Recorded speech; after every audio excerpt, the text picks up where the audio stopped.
નાયબ મુખ્યમંત્રી હર્ષભાઈ સંઘવી ઉત્તર ગુજરાતની મુલાકાતે છે। પહેલા તેઓ બનાસકાંઠાના વડગામ પહોંચ્યા હતા અને હવે તેઓ ડીસાની મુલાકાતે પહોંચ્યા છે।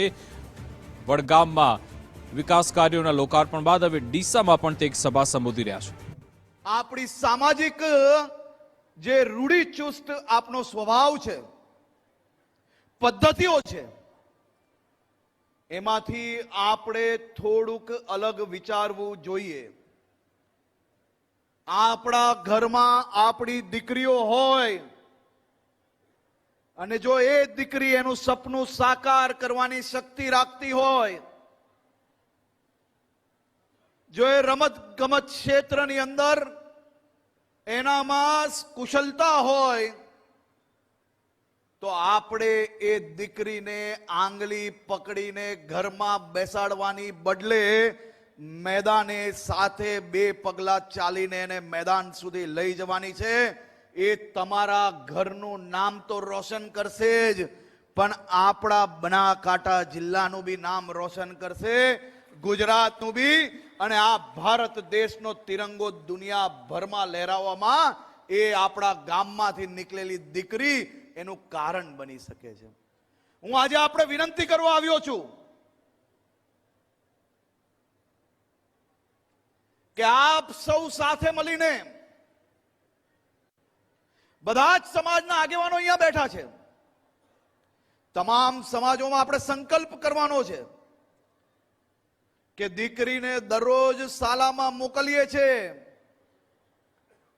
તેમજ દીકરીને દરરોજ 1 કલાક માટે ઓછામાં ઓછું રમત ગમતના મેદાન પર હું મોકલીને જ રહીશ, અને એના જીવનમાં એ સફળતા પ્રાપ્ત કરે તે માટે મારી દીકરી, મારી પૌત્રી જોડે હું પોતે ઊભો છું, અને દેશનું નામ રોશન કરે તેવો સહયોગ હું મારી દીકરીને અને પૌત્રીને આપીશ। ત્યારે જોજો એક પછી એક નામ, એક પછી એક ખેલાડીઓ આપણા બનાસકાંઠામાંથી, આપણા ગુજરાતમાંથી નીકળશે। આજે હું મારા સૌ યુવાન સાથીઓને, જેટલા લોકો અહીંયા બેઠા છે એ હાથ ઊંચા કરે। વાહ ભાઈ વાહ! આ દરરોજ રમત ગમતના મેદાનમાં કોણ જવા માંગે છે? હાથ ઊંચો કરે। અને દરરોજ રમત ગમતના મેદાન પર જઈને બેનપણીઓ જોડે બેસવાની બદલે, મિત્રો જોડે બેસવાની બદલે દોડવાની, લાંબી કૂદ, ખો ખો રમવા કોણ માંગે છે? ઓહો, આ છે મારા ગુજરાતના યુવાનોનું સપનું। આ સપનું સમજવાની જરૂર છે। આ સપનાને સાકાર કરવા માટે, એ લોકોને પ્લેટફોર્મ આપવા માટેની વ્યવસ્થાઓ કરનાર આ ભારતીય જનતા પાર્ટીની સરકારના મુખ્યમંત્રી શ્રી ભૂપેન્દ્રભાઈ પટેલને હું આપ સૌ વતી આજે આભાર માનવા માંગુ છું, એમને અભિનંદન આપવા માંગુ છું। મારી બહેનો, દીકરીઓ જે અહીંયા બેઠા છે, તેને આ વાત જાણીને આજે ખૂબ મનમાં સંતોષ થશે। પૂના 2 વર્ષની આસપાસ, આશરે પૂના 2 વર્ષ પહેલા વલસાડના એક નાનકડા ગામમાં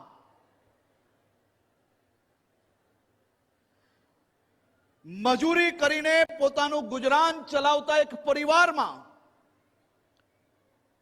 6 વર્ષની માસૂમ દીકરી પર દુષ્કર્મ આચરીને એ નાની બાળકીને ખાડામાં નાખનાર અને એકદમ અતિ દયનીય ઘટના બનતાની સાથે ગુજરાત પોલીસે અનેક પ્રશ્નો થયા, અનેક લોકો અનેક પ્રશ્ન કર્યા કે આજે આ ઘટના ચર્ચામાં છે, કાલે ભૂલી જવાશે। મજૂર પરિવારની દીકરી, અનેક પોલિટિકલ લોકોએ એની પર પ્રશ્ન ઉચક્યો કે આ ગરીબ પરિવારને તો કોણ ન્યાય અપાવશે? અને ત્યારે તમારા બનાસકાંઠાના દીકરાએ કહેલું કે પરિવાર ગરીબ હોય કે અમીર હોય, દીકરી આ રાજ્યની છે અને એને ન્યાય અપાવીને જ રહીશ. હું આજે આ મંચ પરથી વલસાડ જિલ્લા પોલીસને ખૂબ ખૂબ અભિનંદન આપવા માંગુ છું. માત્ર પોણા 2 વર્ષમાં 48 કલાકની અંદર આરોપીને પકડ્યો, 18 દિવસમાં ચાર્જશીટ કરવામાં આવી અને પોણા 2 વર્ષની અંદર આ દરિંદાને આજે ફાંસીની સજા સંભળાવવામાં આવી છે. એક ગરીબ પરિવારને ન્યાય અપાવતાની સાથે આજે મને મારા મનમાં સંતોષ થઈ રહ્યો છે. આવા અનેક કિસ્સાઓ હજી ચાલી રહ્યા છે. કોર્ટની અંદર એક પછી એક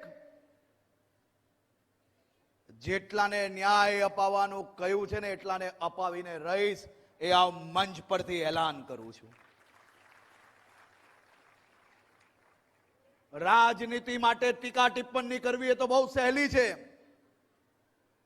પરંતુ છાતી ટોકીને કહું છું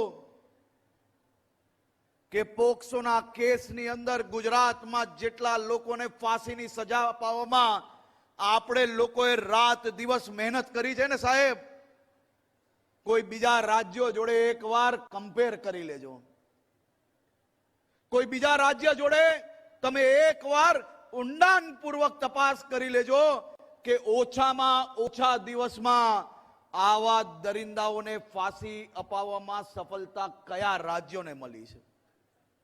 ગુનેગારોમાં દર પેસે, તે માટે માત્ર ગુનો દાખલ કરીને જેલમાં નાખી લેવાથી એક કામ પૂરું નથી થતું. એક ગુનેગારને સજા બી અપાવવાની હોય છે અને બીજા લોકોને ચેતવવાના બી હોય છે. આ બેવ કામ ત્યારે થાય જ્યારે આવા દરિંદાઓને ફાંસીની સજા અપાવવામાં સફળતા થાય છે. આજે હું મારા રાજ્યની બધી બહેનો વતી, માતાઓ વતી, બધી જ દીકરીઓ વતી ગુજરાત પોલીસની આ ટીમને અભિનંદન અને આભાર માનું છું.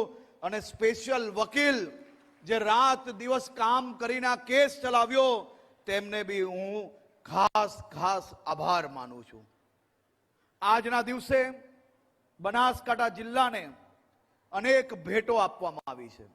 ભવિષ્યની અંદર બી આ જ રીતે બનાસકાંઠા જિલ્લાના નાના નાના વિષયોની અંદર વધુમાં વધુ કામ થાય તે માટે અમારા ધારાસભ્યશ્રીઓ, અમારા પૂર્વ ધારાસભ્યશ્રીઓ, અમારા સાંસદશ્રી, અમારા પૂર્વ સાંસદશ્રીઓ, અમારા જિલ્લા પ્રમુખશ્રી અને એમની આખી ટીમ જ્યારે ગાંધીનગર આવે ને तो आता हूं तो कुछ लेके जाऊंगा, आया हूं तो कुछ लेके जाऊंगा. और लेके किसके लिए जाएंगे?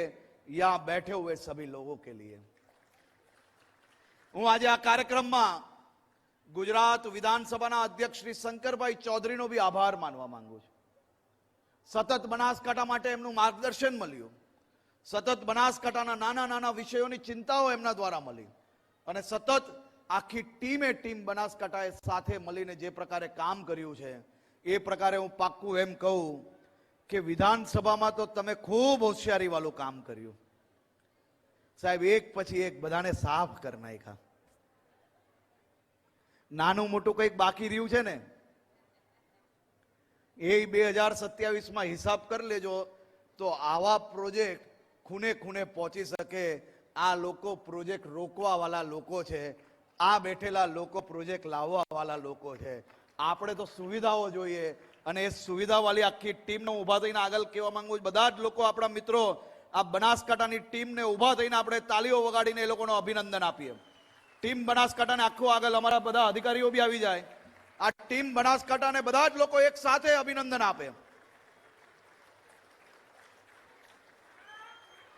હું આખી ટીમ બનાસકાંઠાને, અમારા collector Shri, DDO Shri, SP અને આખી ટીમને, રેન્જ આઈજી શ્રી અને બધા જ લોકોને ખૂબ ખૂબ અભિનંદન આપું છું. ખૂબ ખૂબ આભાર.